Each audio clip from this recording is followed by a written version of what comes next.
your flesh and blood. Welcome to Tell Me Your Story. New paradigms for a new world where we're giving you choices and knowledge of those choices to help make your dreams come true. We are here 9 times a week. Sundays at 7 a.m. and 7 p.m., Monday mornings at 1 a.m., Wednesdays at 9 a.m., and Monday through Friday from 8 to 9 a.m., streaming live at all those times at richarddugan.com. We are on SoundCloud, iTunes, TuneIn Radio, Spotify, Stitcher, Player FM, as well as YouTube, where you can watch these conversations. I hope that you will take time to subscribe and click notifications so that when a new conversation is posted, you'll be notified and you'll be able to tune in, listen in, and learn, and be entertained and inspired. A reminder that Choices, which is my book, 5 Steps for Life, it's available on Amazon.com in paperback, hardcover, and Kindle with Audible, soon to be released. We also ask that if you can support the work that we are doing financially, we do have a PayPal account. It is there for your security as well as ours. And when they ask for an email address to whom you're sending, please go to richard@richarddugan.com. That's the email address. If you go to richarddugan.com, there is also a link directly to PayPal so that you can send us whatever support you can. And we thank you to those who have helped and to those who will help. We also ask that you take time during this decade of perfect vision, the 2020s, to go within to that quiet, peaceful, calm, still place and listen to that still, small voice. And with that, we now take you to our very special interview and guest here on Tell Me Your Story. Welcome to Tell Me Your Story. I am Richard Dugan, Reverend Dr. D, and today we are going to dive into a rather interesting conversation with a very special guest, Dr. Christopher Macklin, and he's going to share with us his story about, I guess you could say, it's sort of the reverse of the story. It's riches to rags. Christopher, thank you so much for joining with us here on the program. Yeah, thanks, Richard, for having me. Bless your heart. But of course, it's not just riches to rags, but also riches to rags to, shall we say, enlightenment, the spiritual journey that you have been on for quite some time. First of all, it's great to have you with us. I want to give out the website before we get too much further because I want people to do some. I want to have them go there and check out the work that you're doing. GlobalEnlightenmentProject.com. That's GlobalEnlightenmentProject.com. We will be linked to that website as well on our podcast and videocast, and very interesting stuff. I know that a lot of folks, especially here in this country, as a matter of fact, my last interview, we talked an awful lot about what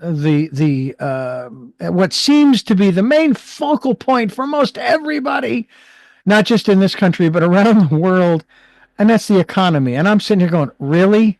We're going to focus on that? But a lot of people, and we're not going there, okay? We're not going there per se, but the fact of the matter is that everybody is striving to have a chicken in every pot and a car in every garage, or 2 cars, or 22, or 222. If you're Jay Leno, yeah, okay. But you found in your journey that was not the be-all and end-all of life as far as quality of life. Tell us about Oh, not at all. Well, it's interesting because, when I was younger, if I go from the start of being born, because I've been a kind of, what do you call it, kind of targeted individual, if you want to put it that way. Mm-hmm. A lot of starseed people are. There's 1% of the planet are starseeds. And why is that? Because we volunteered to come down. Don't know what we were thinking. Next time God wants volunteers. I think what God does is actually gypsy. I think you get drunk, and they say, look, anyone want to come to planet Earth? Yeah, we'll do it, and then you get down here, you think, oh my gosh, what was I thinking? And actually, Richard, I love being down here. But, So when I was born, 2 days after, I had 8 strokes.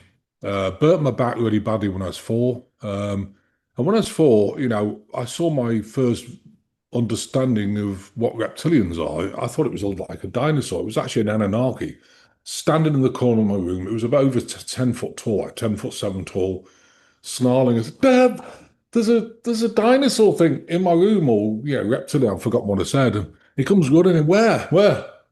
It's there. And he couldn't see it. Oh, he can't see it.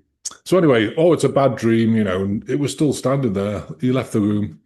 And so somehow I had this reaction like, get out of my room. It went. And I thought, oh, that worked. It's the power of maps of intent. So yeah, so moved forward with life, severe dyslexia. So, did badly at English. And in England, English was the thing. I was brilliant at maths, but terrible at English. Moved forward, and then I did an apprenticeship, and then I was sponsored for a degree. My father said, "You're too thick to get a degree. Ooh, let's get one then." So I got one. I got a master's and got PhDs, whatever. See, but I didn't need English, thank goodness for that. So I then moved forward and got some really top jobs, and software in those days was really well paid, and I was a consultant and everything else. And I remember going, I was working on flight control systems for the Spanish government, the English government, whatever, through people like Marconi and British Aerospace and Construction Aeronauticas. And I used to look around thinking, there's got to be something better than this. Piles of money, but it wasn't cutting the mustard. And so I started to refurb houses at first. I made some money out of that, did really well. And then I had this great idea. It's kind of a Trump Tower idea. Let's build 173 apartments. Oh dear. Did that go badly? Oh yeah. So we put, quite a few £1 million into the land and started, the designing this construction and everything else. Bank phoned me up and said, and this was in 2007. The apartments that were worth £220,000 are now worth 90. So you got 14 days to pay all the money back. I was kind of, I don't seem to have that. So they took us bankrupt within 14, really quick time. Marriage collapsed, everything collapsed. And I ended up kind of living out of a car. And what a great experience. It was tough at the time. Would I want to do it again? Richard, I'd be lying to say I did. I was living out of a car. Sometimes people sponsor me, like, is a hotel room for some healing, because I was really developing my healing. And I used to spend 6 hours a day meditating. And it was a great time because it got rid of all this stress of money. I didn't have any money, but I didn't have any debt either. I had nothing. And, I learned to manifest. I went Belize, I went all over US. I was sponsored by different people to go around Europe and, do healings and things like this. And meditated to understand how my gifts work. But when I was in Belize, they showed me some past lives. I went to a place called Cheantovich, which is in San Ignacio. It's a Mayan temple, and they're very powerful. The Mayans aren't quite, as barbaric as you think they are, but obviously history is a bit of a lie. So, but I sat on that Mayan temple. It really opened me up, and I got visions. When I got back to the hotel, they showed me past lives. It was almost like a 3D TV in the room. I was watching it thinking, wow, that's interesting. And I think they showed me those to show what I should be doing now, which is healing. Mm. So I perfected my healing gift. It took me about 4 years because I didn't want to go out and use. One thing I learned is that you can't use other people's modalities. You have to understand how your gift works. If you use other people's modalities, they may not work for you. So anyway, so I meditated with a Melchizedek being. So I found out I was a Melchizedek being. There's 5 of us here. I've got 84% Melchizedek DNA, which is so what. But and then I started moving forward, and I remember 20 years ago, before all this happened, I had a reading, and this lady was 84-ish. I don't know how old she was. She was pretty old. It was just outside Liverpool in a terraced house, and I went to the place and walked in, and she said, right, let's start the reading. Sat down, and she goes, well, let's start the reading. Oh, thank you. Wrote these things down. Thank you. Said, okay, what's going on? So she goes, well, you're going to get remarried. Okay. You're going to move to America. Okay. And you're going to do healing and love of donations. What? Okay. Oh, look, here we are. It arrived. So, I always remember that reading because she was absolutely spot on about everything. It's just, you never know the timing, of course. Yeah. Anyway, so, of course, In Belize, I met somebody who was American. She was being plagued by the Illuminati. And so I did a ceremony and it all stopped and she was blown away by it. So she said, come to America. And, she introduced us to people and I never looked back. So I moved to America in 2010 and, met my wife, Mandy. And yeah, we set up, an office. But I remember setting the office, build it, they'll come, they say. So I opened the office, nothing happened. Where's the people? So I was sitting around for about a couple of months. I said, okay, God, where's the people? They said, it's within. Get out there. Oh, okay. So I started off at the small, like, where you buy a table for $100 and, you do readings or you do healings. I did healings. The first one I ever went to, I was slam busy, so many people. And anyway, I kept going back to these and little by little built the whole thing up to what it is today, But I trekked all over America, went to Unity churches to speak, went to big expos like Conscious Life Expo and New Life Expo, things like that. Hmm. I don't go to them anymore, but along the way, it was interesting. I was sponsored to go to India, so I went to India and I was near McLeod and then I went back to the northern camp, the northern Tibetan camp, out just outside Delhi. I got this message: you need to stay for 3 more days. What? You need to stay for 3 more days. Why? Just stay for 3 more days. Okay. So, and at that time, I had no money. I'd phoned my brother, lend £70, change the ticket. The day the aircraft was meant to take off, it didn't make it. It actually went to the end of the runway and blew up. And Oh, I thought, oh, that's why. Went to Conscious Life Expo, and it was about 7 years ago. I've stopped going now because of this very reason. So I was walking around the expo, and I felt this like light wave of something on my arm, and it was slightly moist. I said, "What the heck's that?" And I said, "What is it, guys?" They said, "It's a bioweapon. Get back to your room real quick." Okay, so I got back to the room, washed it off, but it was too late. It had sunk in my skin. Got really sick, massive temperature, really sick, But I managed to do a talk there. When I got back, I've been working with a world leading industrial toxicologist. So she said, let's do a sample of your hair, see what's in your body. So sent her a sample.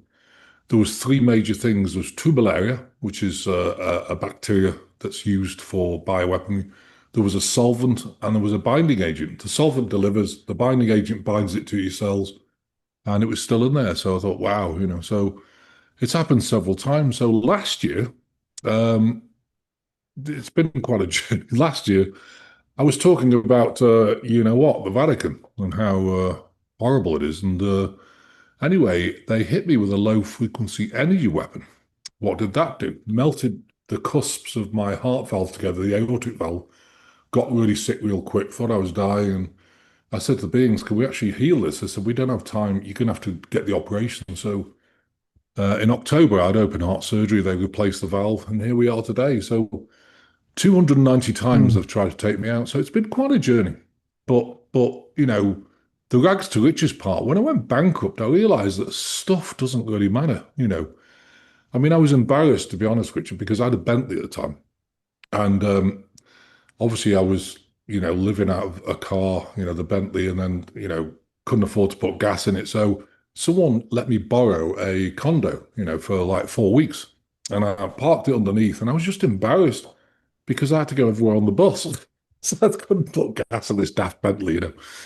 So it really taught me about stuff. But, along the way, I learned to manifest. When I was in Belize, I had 21 days without food. And I was in England 7 days without food because I just didn't have any money. I couldn't buy food. mm, And so it's taught me to be grateful for even a plate of food on your table. And I've learned also the biggest lesson really is living in complete gratitude and surrender. So, you never worry about money. I pay the accountant a lot of money per year to count the beans. I'm not interested. They take care of all that. I just do the healings. I've got other people doing like promotion stuff and, social media things, and the IT guys do the IT. I give all that away because I don't want to do it. I just want to focus on the healing because that's my mhm. absolute passion. So, yeah, it's been quite a journey. So, what different modalities do you use or that you have been given for the process of healing? Can you Well, describe any of those? yeah, yeah. The biggest one is putting people in portals and bond it into Merkabah field. If anyone doesn't know what a Merkabah is like a crystal one, if you can see it. It's a eight-pointed, two star tetrahedrons in reverse. Now, over a period, I've actually refined the whole healing process. So first of all, it's quantum, it's interdimensional. The Melchizedek beings sit in the ultimate dimension. So to get them down here, which is my starseed family, we open a portal, open eight portals, sorry, put it around the person, close it off beneath them, then create 27 esoteric Merkabah fields and bond all those eight portals into the points of the Merkabah field, which means that they're in a safe space. Why do I do that? Well, there's a lot of interdimensional entities. I have the ability to see them. Of course, I saw them when I was 4. I can still see them now. And so they can interfere. If you don't put people in a really protective place, they can interfere with the healing. Hmm. So it means then that, the energy comes down from the portal. It's very powerful energy, different types of energy. If you've got manufactured diseases like Lyme, HIV/AIDS, Agent Orange, Morgellons, anything like that, we use a different energy because I call it space-time continuum energy. It's very electrostatic. But what it does is it actually breaks down these things so you don't get die-off. Now, the ultimate dimension energy is the thing where you get really spacey. So yeah, and then there's obviously removal of entities. There's understanding cause and effect of different modalities. So yeah, I've learnt a lot, but it's Melchizedek healing. It's slightly different than other people's modalities. Well, I know that there are all kinds of modalities. Myself and my wife, we are both Reiki masters Yeah, yeah, and have been since I want to say probably 99 or 2000. And I've shared on many occasions the experiences that we have had when it comes to, for example, sending an absentee healing. Um, which for some can be kind of frustrating because it's not your will. It's not my will, but thine, and thine being the person you're sending it to or the situation. Um, have you run into people? I'll back that up. I worked for a Christian station where they had these prayer programs. People would call in and so forth. And I was there for 15 years. I kept hearing the same people over and over again calling in. I thought, this is unusual. Why is this that these people keep calling in? I mean, didn't they get their healing? And just about a few years back, it finally dawned on me they weren't calling for healing. They were calling for connection. absolutely, yeah. And I Uh, think, Go ahead, please. yeah, I think you're absolutely right. I mean, the biggest thing that we work on about 3,000 people a week. We do general groups by donation. I do that twice a week. Just on Facebook, we have, 1,100 to 1,500 people listen to that. We do it on Rumble, Twitter, all the different channels, except for YouTube. I was taken down off YouTube because they said that it was medical misinformation doing spiritual healing. I didn't understand that, but never mind. But that only happened a couple of years ago. But it's interesting. I think that, people are, if they're awake and they understand, there's something not right with this planet and they feel isolated because they're probably starseed people. They're here to do a job. They're here for a reason, even if it's just to shine their beautiful light. But I think they're lonely. And, we created a thing on Friday, for example. It's called Heart Sharing Circle, where people just come on and share things because it's such a lonely journey. We have very few friends because I remember going out with a couple and, this is McKeel's vet stuff. It's all God stuff. It's all God stuff. But, these people kind of said, we were having dinner with them and they said, well, what do you do for a living? And I do healing. It's in the name of the Lord. I said, well, kind of, but I said, and then I just thought, let's just tell them how it works. And I got the fluorides there and they never invited us again, so, but it's all God healing, it's all energy, Yes, yes, I would agree energy. with you. And the fluorides there. Okay, yeah, they never invited us again. It was interesting, but Well, the power of prayer, the power of I like to call it maps of intent. A prayer is a map of intent. We have prayers. a lot of them, protection prayers. We have ones to remove an entity from people. We have Hmm. ones to revibrate your water. We have ones to actually bless your food. And it was so interesting that I think it was in Pennsylvania, a reservation got hold of the prayer and they phoned me up and said, you know, is this copyrighted? Could we possibly use it for the reservation and translate it to the Native American language? I said, you know what, it'll be an honor. And so they did, and I've actually got the medicine man, he just wrote it down on a piece of card. I've still got the original translation. It's amazing. So, everyone's connected. It's all connected. It's all God stuff. It truly is, and it is hard sometimes to get that through to some folks who they have a vested interest. And again, I do respect their perspective from the standpoint that they're they're doing the same thing that you're doing. It's a different way of doing it. And who says that there's only one way of doing things? Well, That's exactly.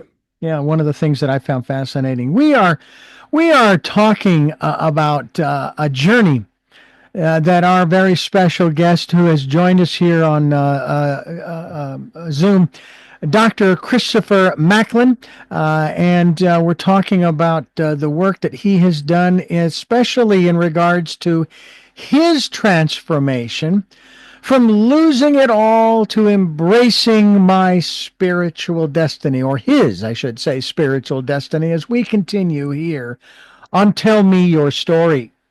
I'm Richard Dugan. This is Tell Me Your Story.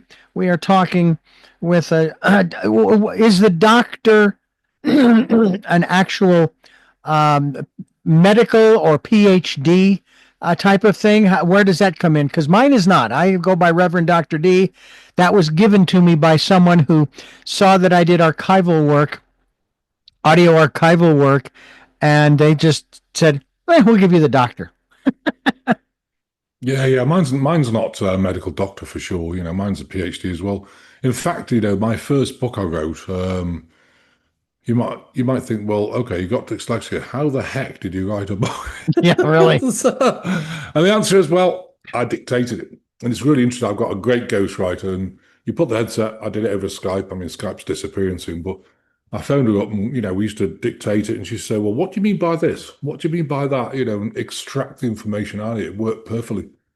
But anyway, so yeah, I actually put this in a seminary in Pennsylvania, and they gave me a PhD for it because it's really interesting. So yeah, Very cool. but Very cool. yeah, I mean, I've written 6 books. Well, written them. I've dictated them. The ghostwriter.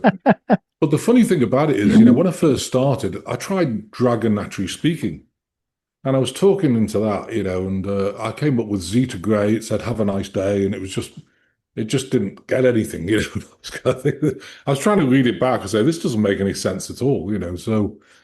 So yeah, I needed a ghostwriter, but I'm glad because she's a brilliant interface between the knowledge I've got in the outside world. When I first got to America, it was interesting, and some lady wanted to sponsor me.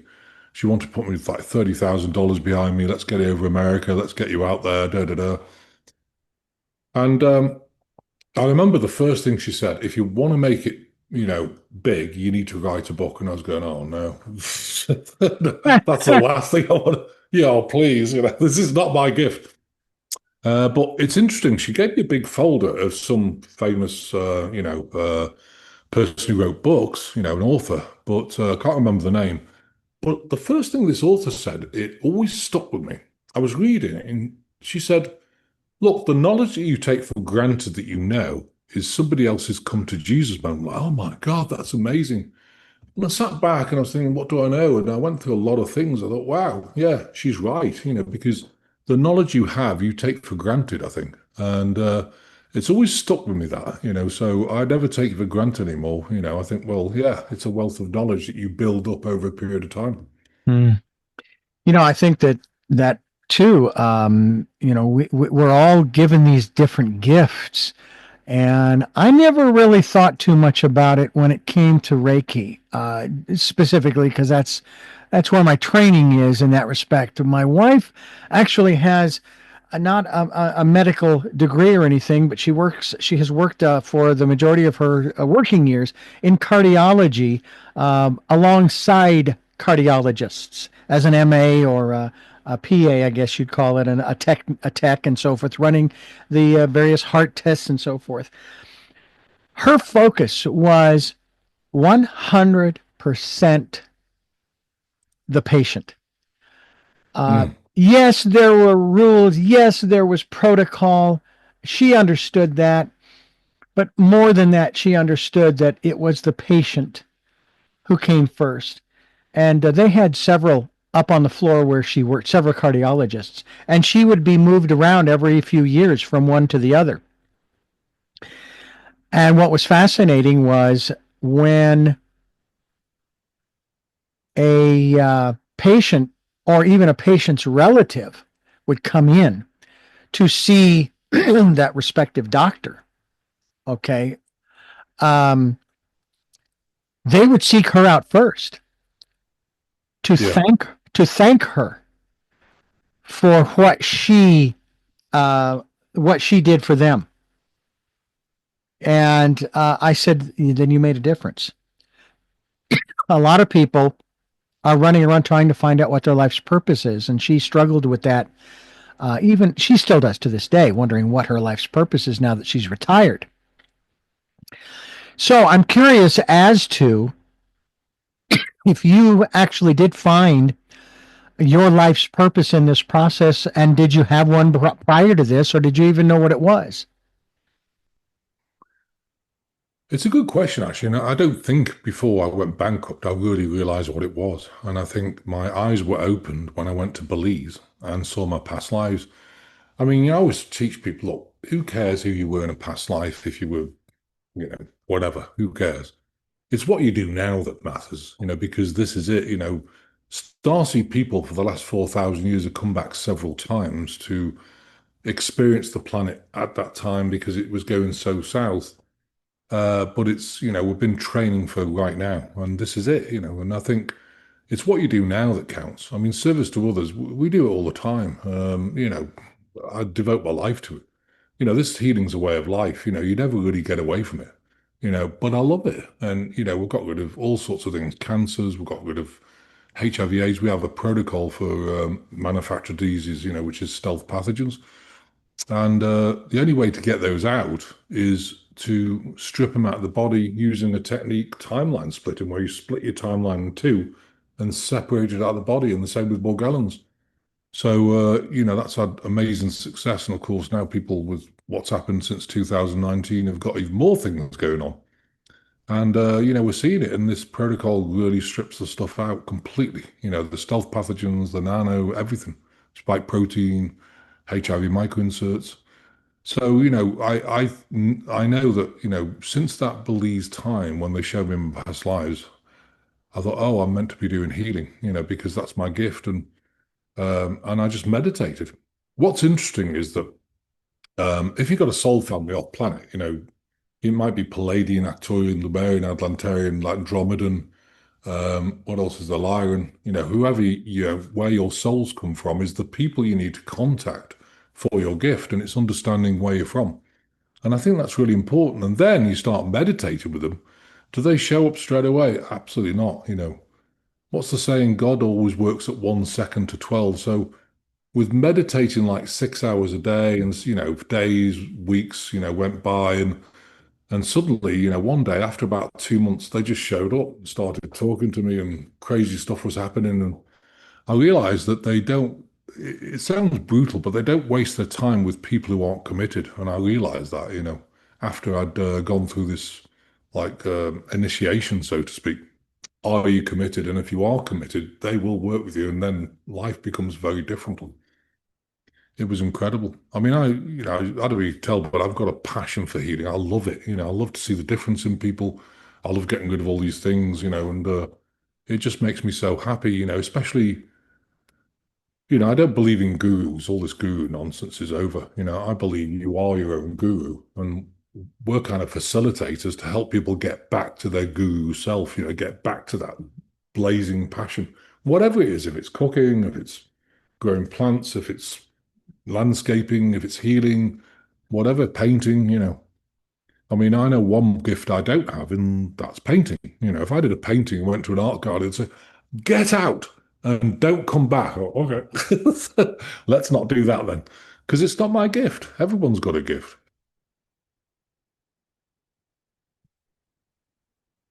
I tell you, the gifts, they come and they go sometimes, and sometimes we evolve into those gifts, into different gifts as we move through our lives. Intuition. I want to talk about that as we continue. We're talking with Christopher Macklin, Dr. Christopher Macklin, here on Tell Me Your Story. We're talking about healing right now. We're talking about Dr. Christopher Macklin's journey to his spiritual self, if you will. I loved what one of my guests said to the question I posed. Do you think one day we will finally know who we really are? And they said no. They said, we will one day finally know who we always have been. And of course, That's right, yeah. I was trying to think of that as far as, so what's the distinction between my version and yours? But it's actually, I think I like their version better. Um, you, how does your intuition come into play in all of this? Because that's something we talk about a lot on this program.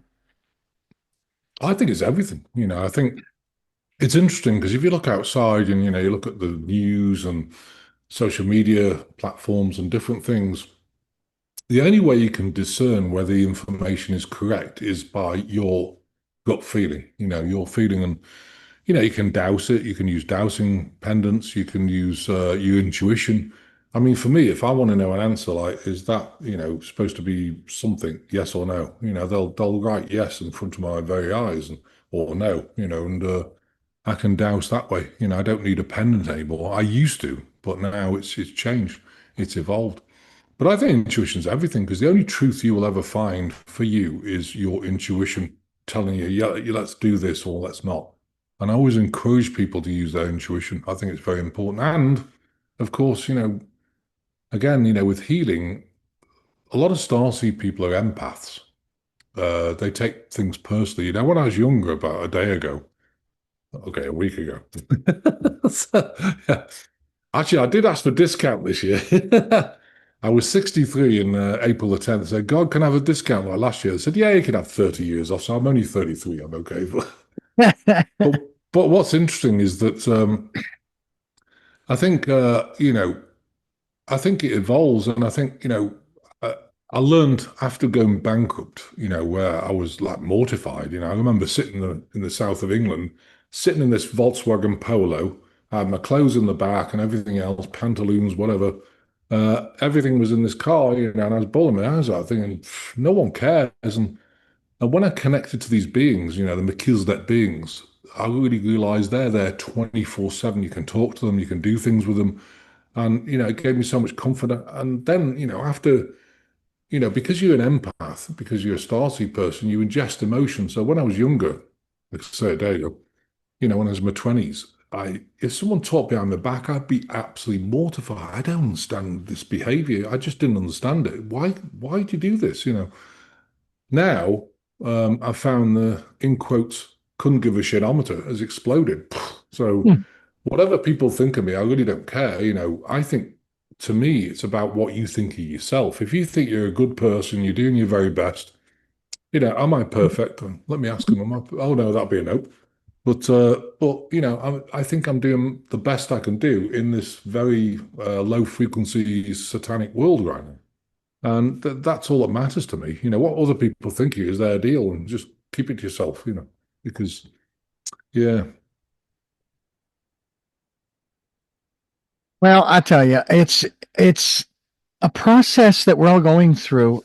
Do you find that do you have you because I've done this. Have you ever questioned the promptings? Your intuition is saying, "Look, you need to go left over here." And you're going, "No, that's but my plan is to go right." Because I've had that happen, and I get to a certain point in the prompting, and I'm going, "Oh, all right, I acquiesce. Okay, I'm going to go left." And you're Oh, glad yeah. you did. You're glad you did. Well, going back to that Delhi, being in the northern camp and them saying, I asked them three times, and they always give you an answer three times, and if you're not listening, then they'll say, okay, well, carry on. So I do listen to them, but I was questioning, like, you need to change your ticket. Why? You need to change your ticket. Why? Just change your ticket. Okay, and third time, okay, and what happened to the plane?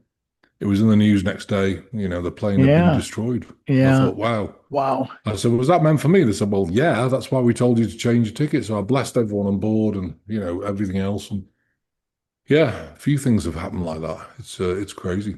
That's So amazing. yeah, I think, but I think when you first turn your intuition on, you do question it and you ask other people. Like if you know other people do dowsing, oh, can you just check this for me? And they get the same thing. Oh, well, obviously my intuition's working. So I understand. I used to, when I first got into this, I used to question different things, and now I don't because I know because of the time I've been in this full time, which is since 2010, it's taught me to really believe in my own intuition.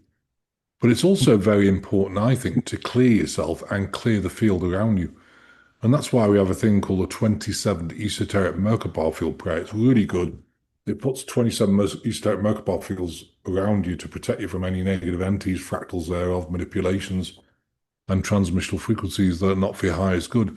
Because those things can interfere with your intuition. If you've got an entity there, it can tell you something else and you don't realize it, and you get these thoughts like, oh, no, don't do that, don't do that.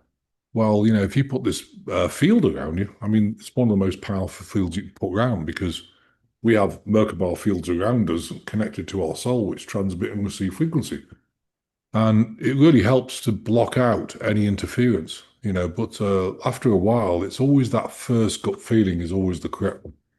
And then if your mind starts wandering, then of course, like you say, oh no, I wanted to go right instead of left. Well, yeah.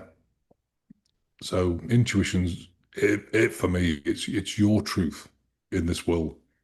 Globalenlightenmentproject.com is the website we want you to go to. We will be linked to that website as we continue here on Tell Me Your Story.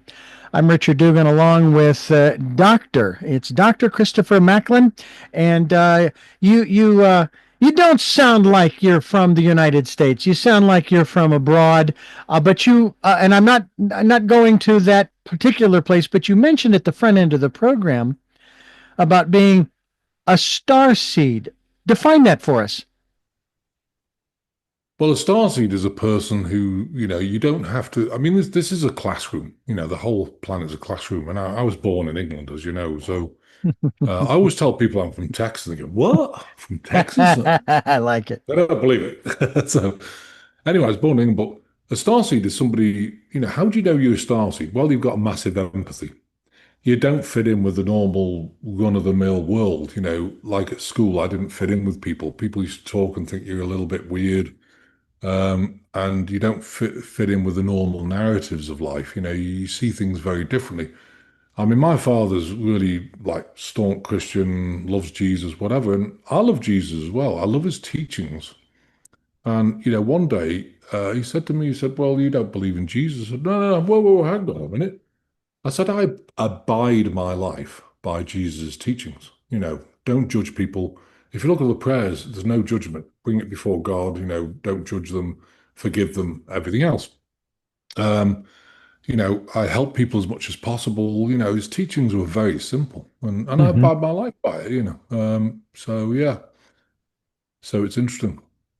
I was there's a quote from Baha'u'llah, the founder of the Baha'i faith, and I was a Baha'i for about a year and a half, although maybe not officially, because for whatever reason there was something inside of me that I just couldn't make that final step. But the phrase or the quote was, if you reject one of the messengers of God, you've rejected them all. If you accept one of the messengers of God, you accept them all.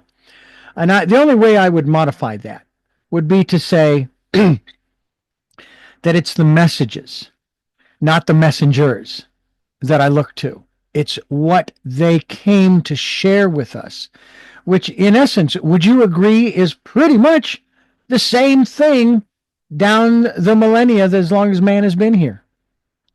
Oh yeah, I mean the word of ascended masters has been the same. It's just put in a different way, like Buddha, like Jesus. Enoch. Well, Enoch was different. He looked at the keys of the universe, different things. But Babaji, there's so many different people who are being gifted who are really given the same message. And I agree with you. Yeah. And like I say, Buddha was all about vibration, high vibration, everything else. Jesus was all about yeah, loving people. It's the same, different language, but the same thing, really.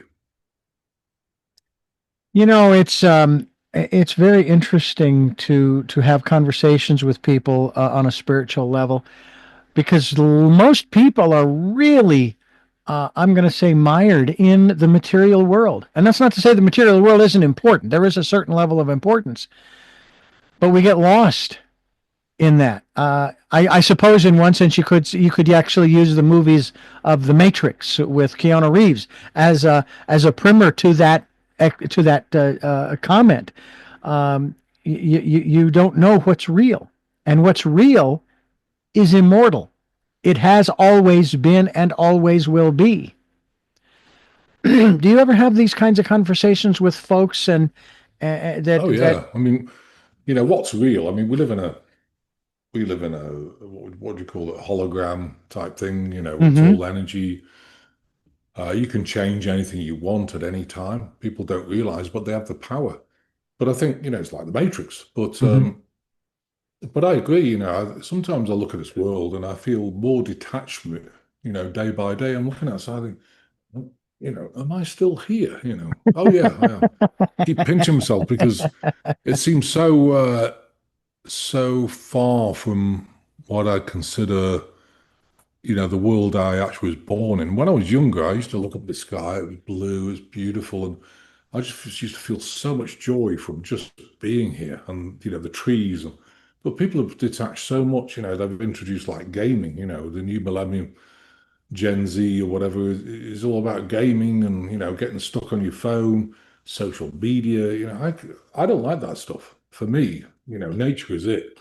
We built our house here, in fact, last year we moved in before I got really sick on 40 acres of land. It's all trees and the house is bang in the center of it. It's absolutely stunning.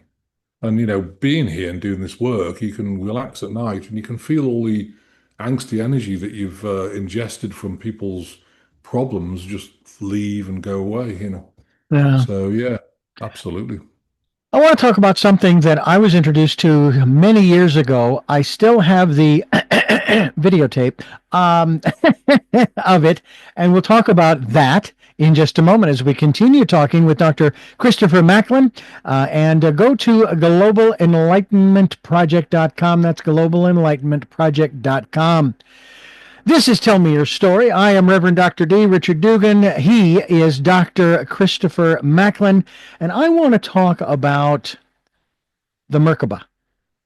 I have a video that I'm not sure it's still available, whether it's available online or you have to get a DVD now or what have you. I have the videotape, and it's it cycles through this very um, beautiful graphic representation of the Merkaba colors and movement and all of this. It's about the best I can do to describe it.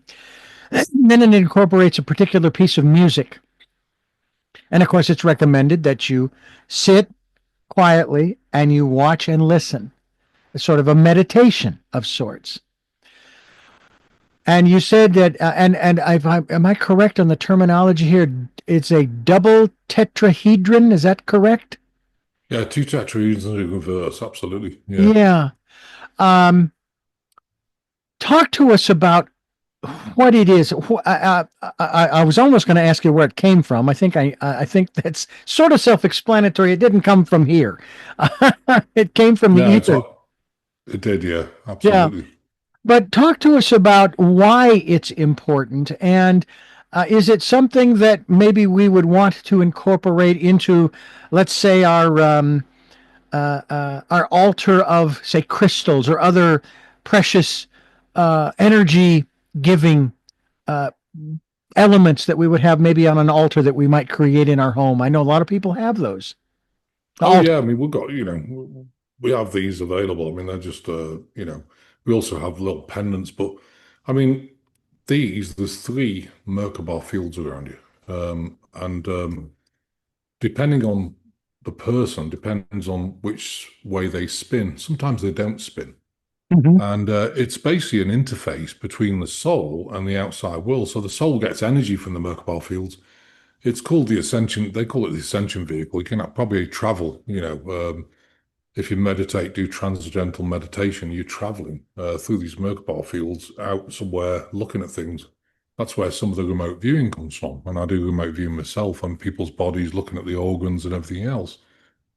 But it's an essential thing. If you got rid of that, you probably end up dying because there's no connection between the soul and the universe. This is the connection. It's the ascension vehicle. And what's interesting is, sometimes when we do a ceremony every 120 days. We get about the most we've ever had is 4,000 people, but nowadays we get about two to 300 people. What's that? Well, basically, it's calling. Before I start the ceremony, what we do is a bit of healing, and then I start the Melchizedek beings, ask them to start spinning people's Merkabah fields, and people get really dizzy, like wow. And when you walk under a street lamp, you can ping it out because there's so much energy on these things. So it's amazing. And Mm. then we do the ceremony, of course. It means they've got a lot more power to put behind the ceremony. And the ceremony is actually just really calling out all big tech, big pharma, big this, big that, satanic instruments, the Vatican, all religions that are satanic, and bringing them before God for justice and releasing to God with unconditional love and forgiveness. So, yeah, we do that every 120 days. Then we reinstate it every day for 120 days. That really helps break down the satanic rituals that the dark side, the deep state, cabal, whatever you want to call them, do. Mhm. So that's really helped a lot. I find it fascinating when you use those terms that the very people who are wanting to undermine it, destroy it, et cetera, become a part of it. It's like, wait a minute, is that the process? You go into the lion's den? You know, I thought you would find a safer way of doing that. I'm curious, is that a fair assessment? That that's one of the things that you know, we have to challenge ourselves to be willing to put ourselves not necessarily in harm's way, right?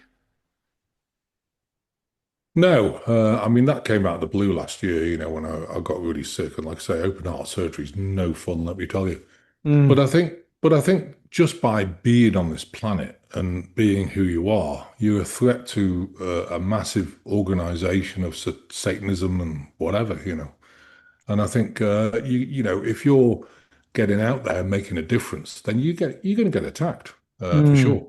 hmm And I think it's like going onto a dark bus. One day someone said to me, "I think you'll be visiting the Vatican." I said, "Well, let's see." I wouldn't refuse it. They said, "Why the heck would you want to go to the Vatican?" I said, "Well, if you can get on a dark bus and switch one light on, you've made a difference, and that's what it's about for me." But again, like you say, you don't want to be in harm's way, and I think a lot of the harm's way thing is all about faith, having absolute faith. If you've got absolute faith that God's got your back, the universe, say for example, someone's pointing a gun at you, they're just about to squeeze the trigger. In my opinion, this is my opinion, you can commit suicide. Oh my God, I'm going to die. Pff, you'll die. What happens if you turn around and say, do you know what? You can't touch me, full stop. There is no doubt. You have that absolute faith. The universe will create a new reality where the gun won't go off, the guy might collapse or the gun jams, something happens. And to me, that's absolute faith. mm. You have some books on your website as well that are available for folks who can want to get a copy. The Sacred Prayers, Map of Intent, Dissolving the Enigma of Divine Healing. What do you mean by the enigma of divine healing? Well, it's making people understand how divine healing works with energies and with portaling systems and that sort of thing. So it explains in detail, how I do the healings. If people want to use some of the functions of it, then that's great. But I want to, get people to understand that portaling systems, to me, laying on of hands is probably not a good idea because you can get contaminated by people's energy. using portaling systems is much more safe, and the beings can come through and do work on people. So yeah. Mm. The website, once again, if you haven't picked up on it yet, is globalenlightenmentproject.com. That's globalenlightenmentproject.com. Dr. Christopher Macklin, what is your, it's probably, you've already probably mentioned it to me, but I'm going to ask the question directly. What is your PhD in specifically? It was metaphysics. They gave it a Metaphysics. metaphysics for frequencies and all the Mhm. stuff that I described in the book. Yeah. So Did yeah, there's a wonderful joke I love from Woody Allen. He talked about how he took Metaphysics 101 in college, but he got an F in the class because to get his answers, he looked into the soul of the student next to him. Uh, that's Woody for you. Uh, this yeah, is absolutely. this is a most interesting conversation we're having here. So many different directions we could go. You have so many different things available up on your website, along with you even offer personal and or private readings and or healings and so forth on your through your website as well. Correct?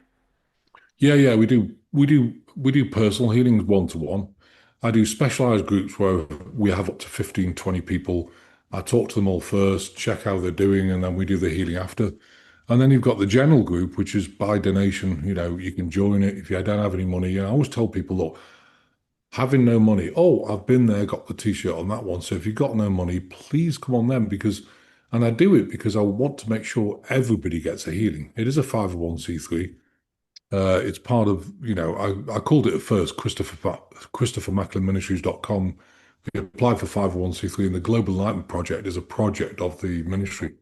So, yeah, so please come on. It's Thursday night, 5 p.m. Central Time, and Saturday, 11 a.m. Central Time. Now you said this is free. This is something people can tune into for free, Yeah, or is yeah, there a yeah. If you charge? want to make a donation, great, but there's no charge. You can come on Rumble, you can come on Facebook, globalenlightenmentproject.com. You can come on Zoom, register on Zoom, and we'll be on there.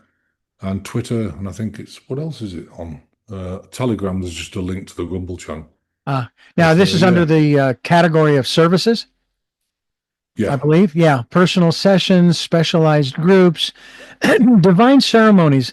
Talk a little bit about that in terms of the importance of ritual and ceremony. And just as a note, I happened to watch the funeral of Pope Francis because I was born and raised Catholic. And that was the one thing about Catholicism that I really liked. And that was the ritual, the ceremony, the tradition, which we somehow have, even just as a society in general, not even religiously speaking, we have taken that out of our lives. And I may be wrong, Christopher, but I think that's a really important part that we need to reincorporate into our lives. Your thoughts?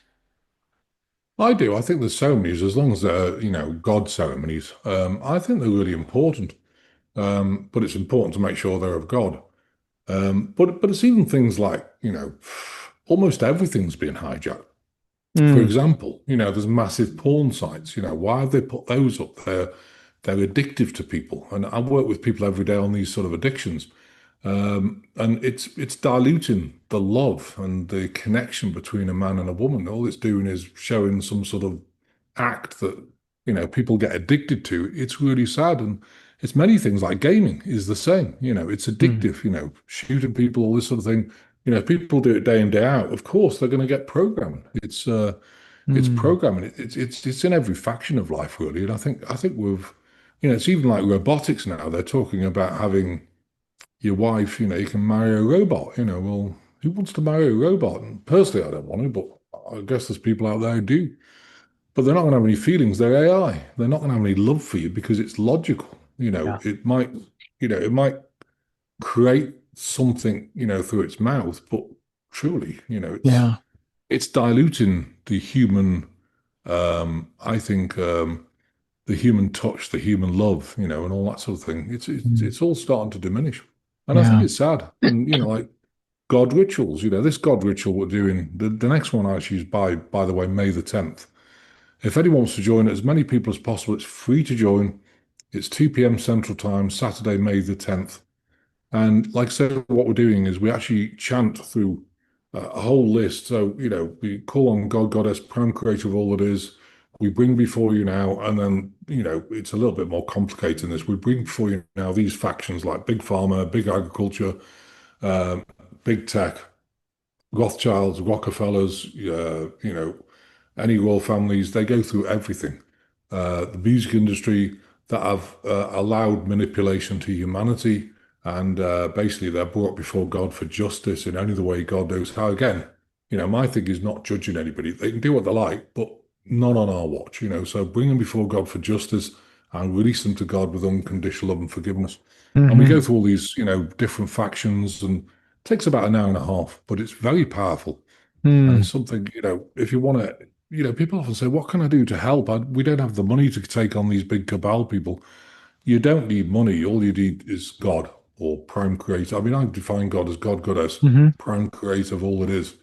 That's all you need. God's Yeah. got your back. Something else that's always intrigued me, and you sort of used part of the word to describe this, the tree of life, or the Kabbalah, however one wants to pronounce it. I'm curious as to what you can share with us about that. And I don't know if you've ever noticed this, if you've ever taken a look at the original series of Star Trek, and they have a shot of the Enterprise as you're looking from the bow to the stern, and and if you take a look at the tree of life, the diagram of it, there are several levels where you see that same image of the Enterprise. And I have to wonder if Roddenberry was influenced in any way by the Oh, when he yeah. created that design. What can you tell us though about the tree of life? Well, the tree of life really is a symbol for, the cycling of life, in my opinion. It's got the roots, it's got the tree, it's got I mean, there's one over here, Yeah, I see that. I saw it changing colors. I like that. It's nice, isn't it? I actually got it for Christmas a couple of years ago, but yeah, it's just a symbology really of the life force within us, and Yeah. I mean, I love trees, I absolutely adore trees, but they connect them together, if you can, we're kind of tree whisperers. We talk to them, we know some of their names, because when people think, how can you talk to trees? They have a soul. It's different than ours, but they have a Hmm. soul and they connect, each other together. Hmm. And so, yeah, I think it's a really, really ancient symbol, Yeah, which I think is good to have around. So with absolutely. the Merkaba, all these things. I actually created a tactile version of the Tree of Life for my first wife, who was totally blind. I used different colors of this tactile paint, in terms of streaming it on there and so forth. And I have to give myself, and I'm not applauding myself. I say this humbly, that I was very impressed by the fact that I was actually able to create something that she was actually able to feel the representation. Again, as you say, it's just a symbol, a representation, Yeah. but at least she knew what the shape was like and so forth. And I've always been intrigued by the tree of life. I've often wanted to take a course or two on it to find out more about it. I've got a couple of books in my library that talk about it, and I even have a deck of cards that go Of the through tree of life. each of the Yeah. phases of it. It's very, very fascinating. I want to ask you and one more thing before we wrap things up here. I want to ask you about um, uh, one's focus. I mean, we talked about intuition, and I know that there's a place where we can get our focus if we will just slow down and go within and listen.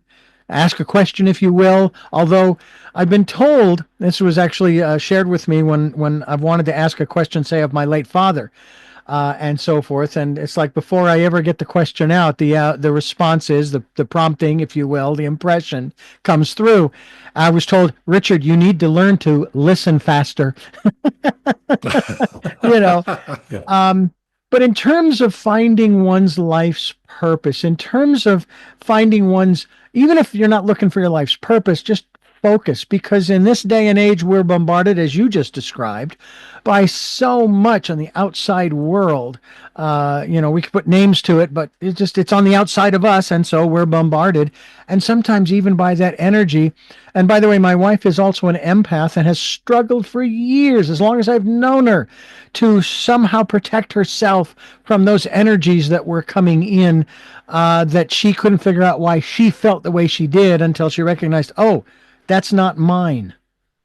No, no. And we actually have a prayer to actually, uh, for all the collective energy, take it out and send it back to God to be transmuted and dispersed in any way God knows how. That really helps. Hmm. If you do that several times a day, especially now, I mean, I've, worked with a lot of people, and last Monday was, I called it despair day. The energy feel, people were feeling like absolute despair, I thought, wow, and I said, use the prayer, keep doing it until that despair starts to, Hmm. collapse. And it does, there's prayers for all sorts of things. So that prayer can really help, especially in this day and age, because you don't know what you're going to wake up to. The energy is like pea soup at the moment. Sometimes it feels like the twilight zone. Sometimes it feels like absolute despair. Sometimes it lightens up. You think, oh, actually, I've got a bit of a spring in my step, today, and then it goes south tomorrow. It's up and down, and I think it's because the world's changing so fast. But I think also, if you want to find out, what your gifts are and what your starseed, to me, starseed your starseed family is key, I think, if you've got gifts. And you're not going to find that out without really unplugging from the matrix, clearing your mind. And it's Yeah. hard to clear your mind. How do you clear your mind? Well, yeah, I've got to do shopping later. I've got to write it all down, all the things that are on your mind, and then, put them to one side and say, right, I'm just going to clear my mind. I taught myself to clear my mind a long time ago. And now I can just switch into like meditation, just let go and Hmm. whatever comes in. And sometimes the chatter in your mind is too busy to hear what they're trying to speak to you. And I think that's important. Well, I know that, you talked about, now when you say it was Monday, it was a week ago, not yesterday Yeah. as we're conversing, No, but a week ago. yeah, yeah. A week ago, yeah. It was Yeah. called Despair Monday. I mean, all the clients had people in tears. Oh my goodness, people are losing it. It was a bad day. I don't know if you felt your wife felt it, but She it was probably really, did. I think it may have been, and just because it seems to have coincided at the same time with, basically, one symbol or one sign was the stock market that just went yeah, right into the toilet. Now, exactly. I don't care one way or the other which direction the stock market goes. The reality is, if one looks at the history of the stock market, the only direction it has gone is up. Yeah, Yeah. it's had some dips, It's up yeah, and but down, it's but always gone up, from the very beginning. absolutely. And Yeah. it's interesting we can see those signs. I know that the global coherence, oh, I can't remember the last part of it. Global coherence, um,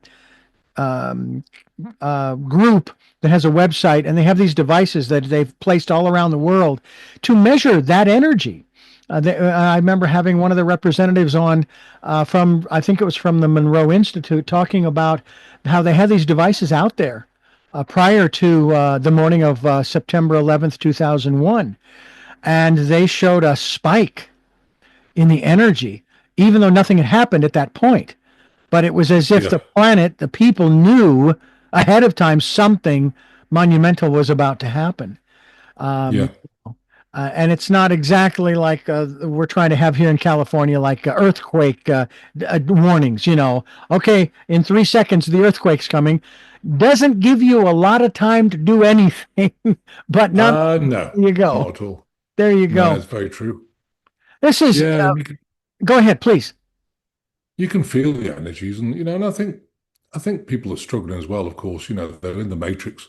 I always laugh when you're born. You're coming out the vaginal opening, and there's the IRS in the corner. Welcome to Mother Earth. Here's your invoice. And then it goes a bit more south after.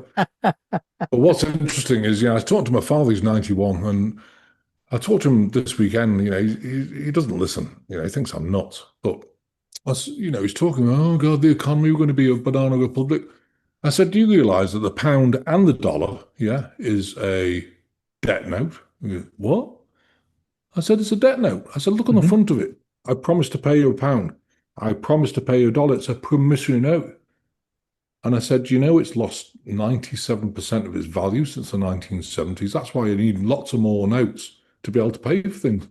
Oh my God, I never realized that. Well, I got there and he's 91. So, it's just unbelievable. People don't Yeah. realize we're living in debt. I mean, imagine going to a store, how stupid it is. You go to a store with debt notes, you're in debt because you've got these notes. And then you say, well, I need that chicken.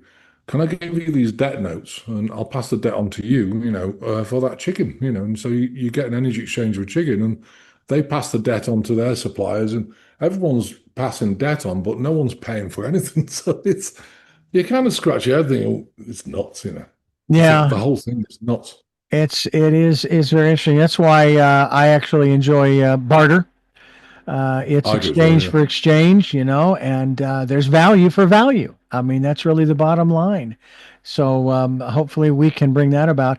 I don't know much about cryptocurrency, and I don't know that I want to No, I because of mean, its ups I'm and not into that. downs.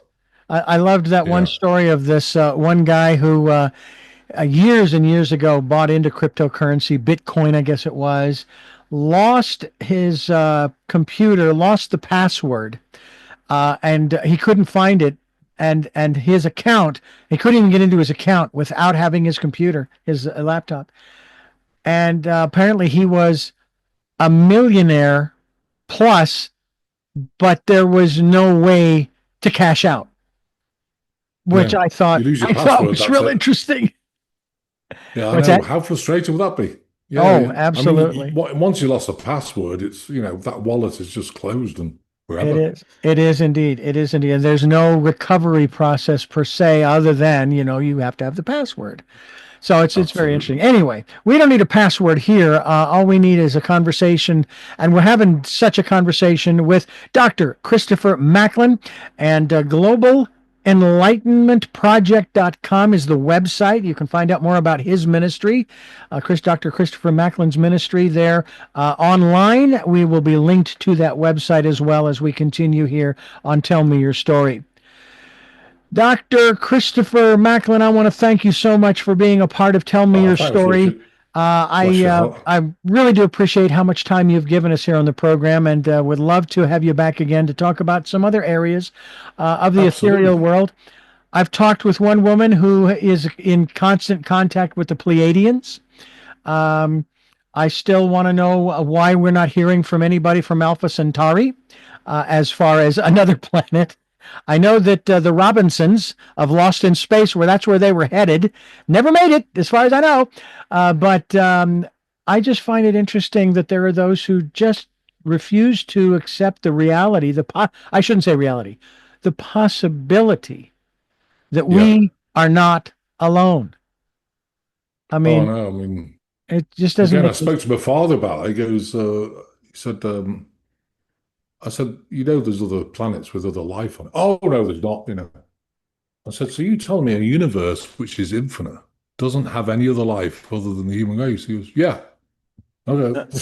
So, Okay. I mean, come on, then. It's infinite. There's Yeah. lots of life on many planets. Yeah. It's amazing. Well, we are thankful that you've shared your life with us here on the program. I have three final questions that I want to ask you, that I ask all of my guests. Before I do, I want to thank you for listening to and watching Tell Me Your Story, New Paradigms for a New World. We are giving you choices and knowledge of those choices to help make your dreams come true. We're here on Sundays at 7 a.m. and 7 p.m., Monday mornings at 1 a.m., Wednesdays at 9 a.m., and Monday through Friday at 8 a.m. Streaming live at those times at richarddugan.com, with podcasts on SoundCloud, iTunes, TuneIn Radio, Spotify, Stitcher, Player FM, Blueberry, iHeartRadio, Amazon Music, Spreaker, and we're on YouTube, where you can watch these conversations. Please subscribe and click notification. We also ask that you get yourself a copy of my book, Choices, 5 Steps for Life. It's available on Amazon.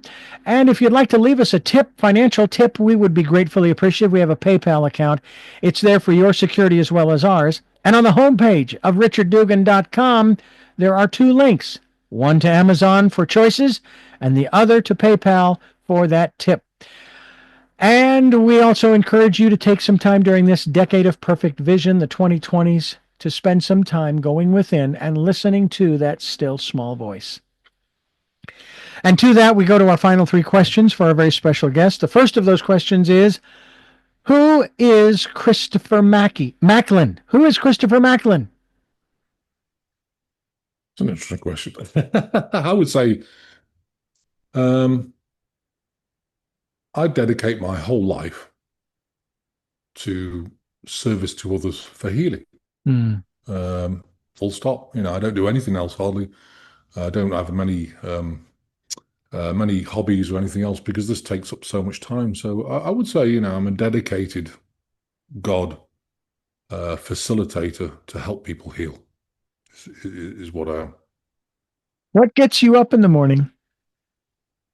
The fact that I'm got service to others and I'm excited for the day, making a difference in people's lives. It's a Hmm. burning passion. Hmm. And finally, what was your best day? What was my best day? Um, I've had many of them, but one comes to mind actually. I had a phone call from some parents who it was someone who was going for open heart surgery.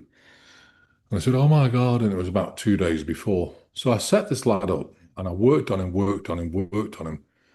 And they were going to go in and then they just tested his heart again. They said, "Oh my God, it's back to normal." And so they opened him up a little bit and then closed him back up again. Didn't do the open heart surgery, heart's back to normal.